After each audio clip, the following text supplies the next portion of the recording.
Queridos hijos, reciban todos mis saludos. El Evangelio del día de hoy está tomado de San Juan, capítulo 6, versículos 51 al 58. Es un fragmento del discurso más amplio, conocido como discurso del pan de vida, que ocupa todo el capítulo 6.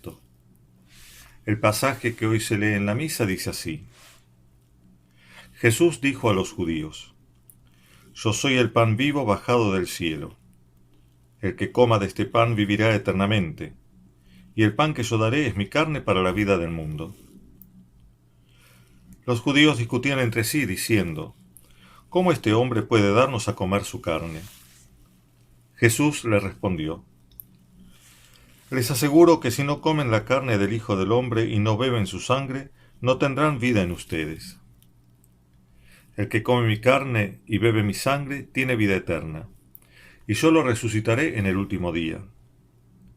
Porque mi carne es la verdadera comida y mi sangre la verdadera bebida. El que come mi carne y bebe mi sangre permanece en mí y yo en él. Así como yo, que he sido enviado por el Padre que tiene vida, vivo por el Padre, de la misma manera el que me come vivirá por mí. Este es el pan bajado del cielo, no como el que comieron sus padres y murieron. El que coma de este pan vivirá eternamente. Una vez más celebramos el gran misterio del cuerpo y la sangre del Señor. En esta oportunidad no podemos hacerlo participando de la procesión del Corpus. Es más, tampoco podemos hacerlo participando de la Santa Misa. La pandemia y las medidas incomprensibles que nos prohíben la celebración del culto público son responsables de esta situación. A pesar de ello, no perdamos la oportunidad de reflexionar sobre este misterio tan grande y de elevar hasta el trono divino nuestra adoración y acción de gracias por tan excelente y sublime don. Al contrario, que se aviven nuestras ansias de recibir a Jesucristo sacramentado. Que la imposibilidad de participar de la misa, de adorarlo en su presencia eucarística y de recibirlo sacramentalmente no den paso en nosotros a la indiferencia y el olvido, sino que nos impulsen a desear con mayor ardor tenerlo siempre con nosotros y recibirlo habitualmente. La piedad eucarística y la reflexión han ido siempre de la mano, alimentándose recíprocamente. Un punto de inflexión en la historia de la devoción y la teología eucarística fue el milagro de Bolsena, en Italia, en el año 1263. Un sacerdote que tenía dudas de fe sobre la transubstanciación, es decir, sobre la conversión del pan y del vino en el cuerpo y la sangre del Señor, al decir misa pidiendo la gracia de poder creer en este misterio, ve sangrar la hostia que acababa de consagrar. Los corporales manchados con esa sangre se veneran aún hoy en la ciudad de Orvieto, también en Italia, en la iglesia que el Papa Urbano IV mandó construir especialmente para albergar las reliquias del milagro eucarístico. Con motivo de este prodigio, el mismo Papa instituyó para toda la cristiandad la solemnidad del Corpus Christi y encomendó a Santo Tomás de Aquino la confección del oficio litúrgico para esa fiesta.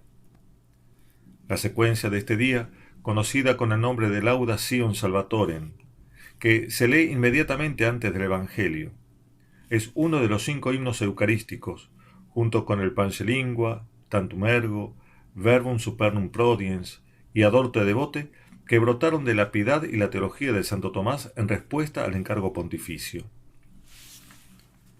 El misterio de la Eucaristía se asoma a través de las lecturas de la misa de hoy.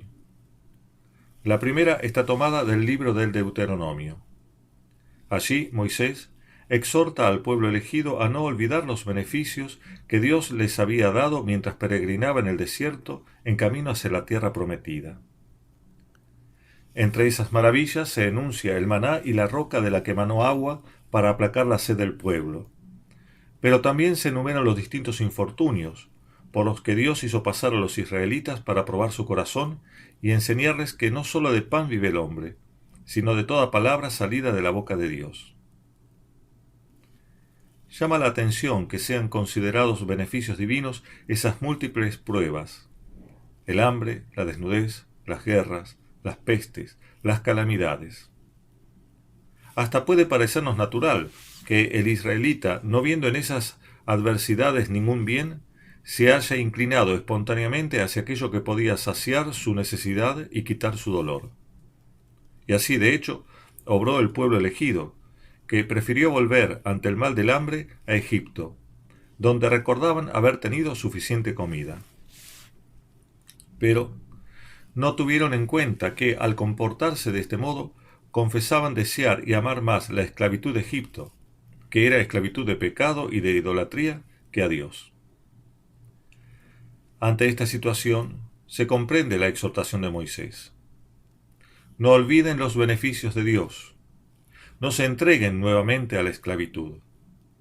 No solo de pan vive el hombre. Es verdad que el hombre necesita muchas cosas para su vida terrena, y no está mal que procure obtenerlas, pero siempre y cuando lo haga según el recto orden establecido por Dios, es decir, sabiendo que las necesidades corporales no son las únicas. Están también, y en primer lugar, las necesidades del alma, de las cuales no siempre se calibra el dramatismo que realmente revisten. El cuerpo suele gritar más fuerte que el alma, y el hombre que se acostumbra a escuchar solamente ese clamor corre el riesgo de hacerse sordo al lamento de su espíritu. Pero no por no escucharlo, su hondo requerimiento va a dejar de existir. Al contrario, se hará cada vez más acuciante. Por eso, si bien el hombre siente urgencia de paliar su hambre y sed, siempre tiene más urgencia de colmar, aunque no la perciba, el ansia más profunda de su corazón, esa que solo Dios puede saciar. Aprender esto es vital para todo hombre, porque si no se da cuenta de que no vive solo de pan, de que no vive solo para llenar el estómago o dar placer a su cuerpo, corre el riesgo de perder el sentido real de su vida, y esto es peor que la misma muerte. Tal es la lección que Dios quiere brindar a su pueblo a través de Moisés. Las pruebas con que Dios lo probó en el desierto eran, en realidad, verdaderos beneficios, porque por medio de ellas le iba enseñando que no solo de pan vive el hombre, sino de toda palabra que sale de la boca de Dios. Hoy, también nosotros tenemos que recoger esta enseñanza. Estamos afectados por la prueba del posible contagio del coronavirus. Muchos esfuerzos se están haciendo para evitar ese mal, pero no siempre debidamente proporcionados. Ante la amenaza de un peligro, es lógico tomar las precauciones necesarias, pero no como se lo está haciendo hoy, porque se ignoran absolutamente los derechos divinos. Es verdad que no podemos pedir a un gobierno que quiere legitimar el asesinato de los niños por nacer que tenga un adecuado cuidado de la vida de los ciudadanos. Y sería falaz confiar más en él que en Cristo, que derramó su sangre por nosotros. Es ingenuo pensar que un gobierno, que por detrás de la emergencia sanitaria que vivimos está implementando una política que hará más inhumana la vida de los ciudadanos, tiene un auténtico interés por la salud. El árbol malo no produce frutos buenos. Pero, a cambio, nosotros podemos y debemos comprender, porque así nos lo enseña la fe, que, sin exponerse imprudentemente al peligro de un posible contagio, la necesidad del culto divino y la recepción de los sacramentos es mucho más urgente que los cuidados de la salud corporal. La prohibición del culto público es un mal mucho peor que cualquier pandemia. Esta prohibición, carente de toda lógica verdadera, es una auténtica peste de la que no muchos hablan. Una falta de resistencia, al menos interior, a esta situación injusta, denota que se vive más del pan que de toda palabra que sale de la boca de Dios. En esto suele haber mucha confusión, más de las veces motivada por el miedo y sin mala intención. Pero extraña grandemente que, de parte de quienes deberían tener por su oficio muy en claro esta primacía divina en todo, promuevan protocolos para cuidar la salud corporal con detrimento de la salud espiritual. Por ejemplo, prohibiendo dar la comunión a los fieles que la solicitan, y estableciendo una falsa oposición entre devoción eucarística y preocupación social por los más desprotegidos. Se ha llegado al colmo del disparate diciendo que la ayuda al pobre, en estas circunstancias, es igual, o tal vez mejor, que recibir la comunión eucarística, a la que blasfemamente se la compara con tomar una pastilla de redoxón. Esta situación nos hace ver que la exhortación de Moisés a vivir de toda palabra que sale de la boca de Dios, y no sólo del pan que alimenta el cuerpo, tiene plena vigencia y debe ser atentamente escuchada. Solo si tenemos un oído atento a las palabras divinas, alcanzamos la sabiduría y el conocimiento necesarios para vivir en perfecta adherencia a la voluntad divina. Conocer esta palabra, por lo tanto, creer en ella y ponerla en práctica, es vida y libertad para el pueblo elegido. Es su distintivo vital, fuente perenne de su alegría y felicidad. Por el contrario, desoír la palabra divina equivale a caminar fuera del camino trazado por la voluntad de Dios. Es decir, equivale a vivir como el hijo pródigo, quien, a pesar de no faltarle nada, careció de todo y se hizo esclavo de cualquiera que le prometiera, aunque sea ficticiamente, saciar su hambre. Para evitar este terrible mal, que es el mal de la idolatría, Moisés pide al pueblo no olvidar los beneficios divinos que le enseñaron, que no sólo de pan vive el hombre, sino de toda palabra que sale de la boca de Dios. Pero el Antiguo Testamento ha llegado a su fin con un hecho que incumbe a esa misma palabra divina. Un hecho que, por tocar el núcleo esencial en el que se sostiene y del cual se nutre el pueblo elegido, tiene el poder de modificar su entero dinamismo espiritual. Se trata del hecho de que, llegada a la plenitud de los tiempos, aquella antigua palabra, que no era sino la palabra eterna de Dios, se hizo carne en Jesucristo. Al principio existía la palabra, nos dice San Juan. Ella era Dios, y por ella se hizo todo. Pero ahora, en los últimos tiempos, esa palabra se hizo carne, y ha manifestado al mundo entero su gloria y su poder. A partir de este hecho trascendente, el acento se desplazará, sin connotar abandono alguno del antiguo, de la palabra a la carne. Es este desplazamiento lo que refleja el discurso de Jesús sobre el pan de vida que se lee en el Evangelio. En ese discurso no hay abolición de lo antiguo. El pan del que en este discurso se habla dice referencia, en primer lugar, a la palabra divina, en la que hay que creer. Yo soy el pan de vida, dice Jesús. El que venga a mí no tendrá nunca hambre, el que crea en mí no tendrá nunca sed. La palabra de la que debía vivir el hombre en el Antiguo Testamento, y que no debía ser olvidada, es ahora la palabra hecha carne, Jesucristo, pan de vida en el que hay que creer para alcanzar la vida eterna. Pero este pan no solo es la palabra que deba ser creída, sino también la carne que ha de ser comida. Como también dice el Señor, yo soy el pan de vida, para que quien lo coma no muera. Así, a la exigencia de la escucha se añade la de comer, y esto modifica radicalmente la situación espiritual del pueblo elegido. Ya no se trata solo de escuchar como desde afuera la palabra de Dios. Ya no se trata solo de cumplir con los mandatos divinos, sino de asimilarse internamente a Él, a su palabra hecha carne por medio de la comunión eucarística. El desplazamiento de la palabra a la carne que se operó en el paso del Antiguo al Nuevo Testamento no es abandono del Antiguo, sino su superación y plenitud. Como dijo Jesucristo en otra oportunidad, no vine a abolir la ley, sino a darle cumplimiento. Podemos expresar entonces la plenitud traída por el Señor de este modo. No sólo del pan de la palabra de Dios vive el hombre, sino también del pan de su cuerpo. Y esto es típicamente católico, a diferencia de lo típicamente protestante, que se queda solo con la palabra de Dios. Pero, quedándose solo con esta palabra y rechazando el cuerpo eucarístico de Jesús, rechaza al mismo Cristo, porque el mismo que es la palabra por la que se hicieron todas las cosas, y habló antiguamente a través de Moisés y los profetas, ahora se hizo carne, y se da como alimento a los que le aman. No se puede dividir a Cristo como lo hacen los protestantes. Lo que Moisés pidió que se recordara siempre, sigue entonces plenamente vigente. No sólo de pan vive el hombre. Como no fue abolido, no debe ser olvidado.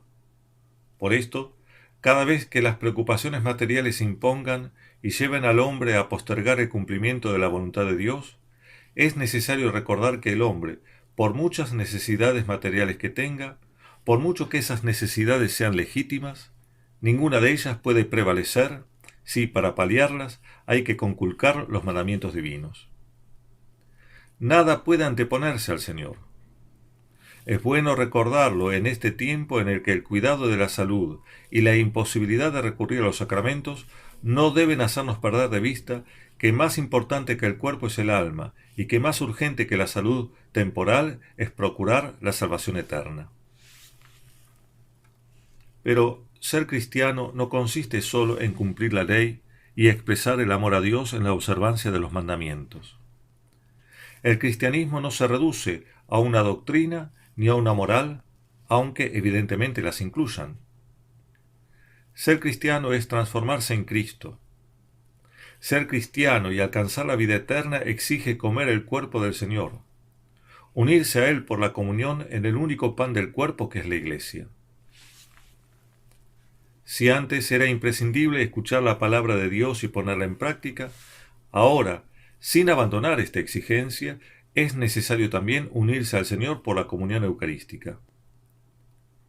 Si la escucha de la palabra divina constituía al pueblo de Israel como pueblo elegido, ahora el nuevo y definitivo pueblo de Dios, que es la Iglesia Católica, se reúne en la comunión del único pan, que es el cuerpo de Cristo. Como dice San Pablo en la segunda lectura, el pan que partimos no es comunión con el cuerpo de Cristo, porque, aun siendo muchos, un solo pan y un solo cuerpo somos, pues todos participamos de un solo pan. Del comer el cuerpo del Señor surge un nuevo pueblo, el pueblo que es el cuerpo de Jesús, la Iglesia Católica. El maná y la roca del Antiguo Testamento eran figuras de este alimento y bebidas celestiales que nos daría Jesucristo. Pero lo nuevo ya llegó. La figura dio paso a la realidad. Hemos alcanzado el término de la peregrinación. Ya hemos entrado en la tierra de promisión. Por la entrega de su cuerpo y sangre, el Señor ha hecho nuevas todas las cosas. No debemos ya esperar nada nuevo en el orden de la salvación. Si aún peregrinamos en este mundo, no es en espera de un Mesías que deba venir, sino aguardando la plena manifestación de la gloria que el Señor ya adquirió para siempre. Mientras peregrinamos hacia esa manifestación gloriosa, mientras marchamos hacia el cielo, observamos los mandamientos y, sobre todo, nos alimentamos del Corpus Christi, prenda y anticipo de la plenitud que aguardamos. En el pan consagrado, por las palabras del sacerdote, tenemos la realidad y verdad a la que apuntaba la figura y sombra del maná en el desierto. En este pan nuevo no tenemos solamente un signo de la asistencia divina en nuestras vidas, una representación o imagen de la providencia divina sobre los hombres. Su valor no es meramente simbólico, sino que en él confesamos y adoramos la presencia real y admirable del cuerpo, sangre, alma y divinidad del Señor. El mismo Señor que nació de María y vivió en Palestina. El mismo Jesús que comió con los pecadores, curó a los enfermos, expulsó a los demonios y derramó su sangre en la cruz. La misma palabra hecha carne para nuestra salvación se nos da como alimento en el sacramento de la Eucaristía. Al comerlo, nos incorporamos y asimilamos al Señor. Nos sumergimos en su acción redentora. Construimos el cuerpo de la Iglesia. Y por su fuerza vital, al recibirlo en la comunión, gozamos desde ahora de un anticipo de la vida eterna. Por lo tanto, No se puede comer simplemente el cuerpo del Señor como se come un trozo de pan. Solo se lo puede recibir en la medida en que le abrimos toda nuestra vida, en la medida en que el corazón se abre para Él. Esto es lo que significa verdaderamente comulgar. Tomarlo, recibirlo con todo nuestro ser, con el cuidado y reverencia que corresponde a tan alto misterio. Este es el misterio que hoy adoramos y aclamamos. Misterio de la presencia real del Señor. Misterio de la comunión en el cuerpo de Jesús que es la Iglesia. Misterio del sacrificio redentor, en el que el Señor entregó su cuerpo y derramó su sangre como expiación por nuestros pecados. ¿Con qué sentimientos de devoción y piedad entonces debemos acercarnos al Señor? ¿Cómo no tratar con extremada delicadeza su cuerpo eucarístico? ¿Cómo no doblar las rodillas a su paso? ¿Cómo no centrar nuestras vidas en la adoración de tan alto misterio? Sin la Eucaristía, el cristianismo perdería su esencia. Le faltaría aquello que lo define, que es la persona misma de Jesús, del Verbo divino hecho carne. Cada vez que nos acerquemos al sagrario, cada vez que comulguemos el cuerpo del Señor, recordemos la centralidad para nuestras vidas de este misterio de fe. No olvidemos el gran beneficio que con él Dios nos hace para nuestra peregrinación por este mundo. Pidamos entonces, con humildad, insistencia y fervor, que el mismo Señor disponga nuestras almas para recibirlo con un corazón puro y ansioso de gozar su presencia para siempre.